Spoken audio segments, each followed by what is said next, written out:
നമസ്കാരം. സ്പോട്ട് ലൈവിലേക്ക്.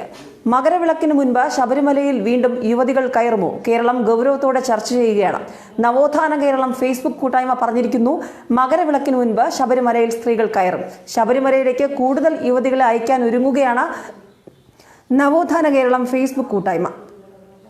അടുത്ത ആഴ്ച 2 യുവതികളെ കൂടി സന്നിധാനത്ത് എത്തിക്കുമെന്ന് സംഘാടകൻ ശ്രേയസ് കണാരൻ പറഞ്ഞു കഴിഞ്ഞു. മകരവിളക്കിന് മുൻപ് തന്നെ വീണ്ടും സ്ത്രീകളെ സന്നിധാനത്ത് എത്തിക്കാനാണ് കൂട്ടായ്മയുടെ പദ്ധതി. 2-3 സ്ത്രീകൾ വരുന്ന ദിവസങ്ങളിൽ ശബരിമലയിൽ കയറും. ബിന്ദുവിനും കനകദുർഗയ്ക്കും ശബരിമലയിൽ എത്താനായത് ഈ മാസം 24 മുതൽ നടത്തിയ സംഘടിതമായ ശ്രമത്തിന്റെ ഫലമാണെന്ന് ശ്രേയസ് കണാരൻ പറയുന്നു. ഒറ്റപ്പെട്ട സ്ത്രീ ഇടപെടലുകൾ പരാജയപ്പെടുന്ന നിലയ്ക്ക് ഇത് തുടരും. സ്ത്രീകൾ ശബരിമലയിൽ ദർശനം നടത്തുന്നത് അംഗീകരിക്കാൻ കേരളത്തിന്റെ മനസ്സിനെ പരുവപ്പെടുത്തുക എന്നത് കൂട്ടായ ഇടപെടലുകളിലൂടെ നടക്കൂ. ആ ലക്ഷ്യത്തോടെയാണ് നവോത്ഥാന കേരളം കൂട്ടായ്മ രൂപീകരിച്ചത്. 50ഓളം സ്ത്രീകൾ ശബരിമലയിൽ പോകണമെന്ന താല്പര്യം ഫേസ്ബുക്ക് കൂട്ടായ്മയെ അറിയിച്ചിട്ടുണ്ടെന്നാണ് വിവരം. സ്ത്രീകൾക്കൊപ്പം ശബരിമല ചവിട്ടാൻ 100-ലധികം പുരുഷന്മാരും സന്നദ്ധത അറിയിച്ചിട്ടുണ്ട്. 3-4 ദിവസത്തിനുള്ളിൽ തന്നെ ശബരിമലയിൽ വീണ്ടും യുവതീ പ്രവേശനം നടന്നു എന്ന വാർത്ത കേൾക്കാനാകുമെന്നാണ് ശ്രേയസ് കണാരൻ പറയുന്നത്.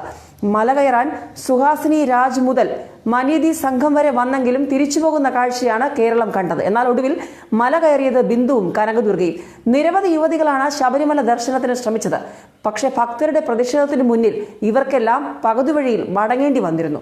തൃപ്തി ദേശായി വിമാനത്താവളത്തിൽ യാത്ര അവസാനിപ്പിച്ചപ്പോൾ മനീതി സംഘത്തിന് പമ്പ വരെ മാത്രമേ എത്താൻ കഴിഞ്ഞുള്ളൂ.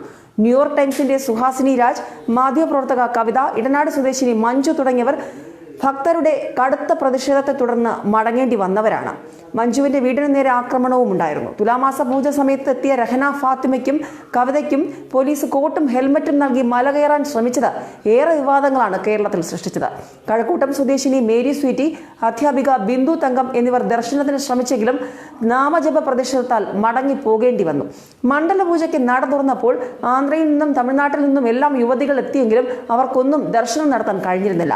ചെന്നൈയിൽ നിന്നും പോലീസ് സുരക്ഷയിൽ മനീതി സംഘം രാത്രി എത്തിയെങ്കിലും അവർക്കും പ്രതിഷേധത്തെ തുടർന്ന് പകുതി വഴിയിൽ യാത്ര ഉപേക്ഷിച്ച് മടങ്ങേണ്ടി വന്നു. ഏതായാലും മകരവിളക്കിന് മുൻപ് തന്നെ സ്ത്രീകളെ ശബരിമലയിൽ കയറ്റാനുള്ള ഗൂഢാലോചനകൾ നടക്കുന്നുണ്ടെന്നാണ് പുതിയ വിവരങ്ങളിലൂടെ മനസ്സിലാക്കാൻ സാധിക്കുന്നത്. പ്രത്യേകിച്ചും ഫേസ്ബുക്ക് കൂട്ടായ്മ പറയുന്ന കാര്യങ്ങൾ. അതോടൊപ്പം നേരത്തെ മനീതി സംഘം ശബരിമലയിൽ നിന്ന് ഇറങ്ങിയപ്പോൾ തന്നെ അവർ വെല്ലുവിളിച്ചിട്ടാണ് പോയത്. തിരിച്ചു വരും, ദർശനം നടത്താതെ അവർ മടങ്ങില്ല എന്ന നിലപാടാണ് പങ്കുവച്ചത്. പ്രത്യേകിച്ചും തിരുവാഭരണം കൊണ്ടുവരുന്ന സമയത്ത്, മകരവിളക്കിന് ആ സമയത്തായിരിക്കും ദർശനം നടത്തുക. അതുകൊണ്ട് തന്നെ ആ സമയത്ത് നടയടയ്ക്കുന്ന ഒരു സാധ്യത ഉണ്ടാകില്ല. ഇത് മുൻകൂട്ടി കണ്ടാണ് അവരുടെ ശ്രമം. ഏതായാലും നവോത്ഥാന കേരളം ഫേസ്ബുക്ക് കൂട്ടായ്മ പറയുന്നതും അതുതന്നെയാണ്. ശബരിമലയിലേക്ക് മകരവിളക്കിന് മുൻപായി സ്ത്രീകളെ എത്തിക്കും. കഷ്ടിച്ചിനി 10 ദിവസം മാത്രമാണ്. 14-ാം തീയതി മകരവിളക്കിന് ഏതാനും ദിവസങ്ങൾ മാത്രം അവശേഷിക്കുമ്പോൾ അടുത്തയാഴ്ച കൂടുതൽ യുവതികളെ സന്നിധാനത്ത് എത്തിക്കാനുള്ള ശ്രമമാണ് സംഘാടകർ നടത്തുന്നത്. ഏതായാലും നേരത്തെ പോലീസും സർക്കാരും ഈ വിഷയത്തിൽ നിലപാട് വ്യക്തമാക്കിയിരുന്നത് ആക്ടിവിസ്റ്റുകളെ സന്നിധാനത്ത് എത്തിക്കില്ല എന്നാണ്. പക്ഷെ പിന്നീട് കനകദുർഗയുടെയും ബിന്ദുവിന്റെ കാര്യത്തിൽ കേരളം അത് കണ്ടതാണ്. വലിയ ഗൂഢാലോചന അതിന് പിന്നിലുണ്ട് എന്നുള്ള, വലിയ നീക്കങ്ങൾ ഇതിന് പിന്നിൽ ഉണ്ടായിരുന്നു എന്നുള്ള ആരോപണങ്ങൾ പ്രതിപക്ഷ പാർട്ടികൾ, ഭക്ത സംഘടനകളൊക്കെ ഉന്നയിച്ചപ്പോൾ സർക്കാർ പ്രതിരോധത്തിലാവുകയായിരുന്നു.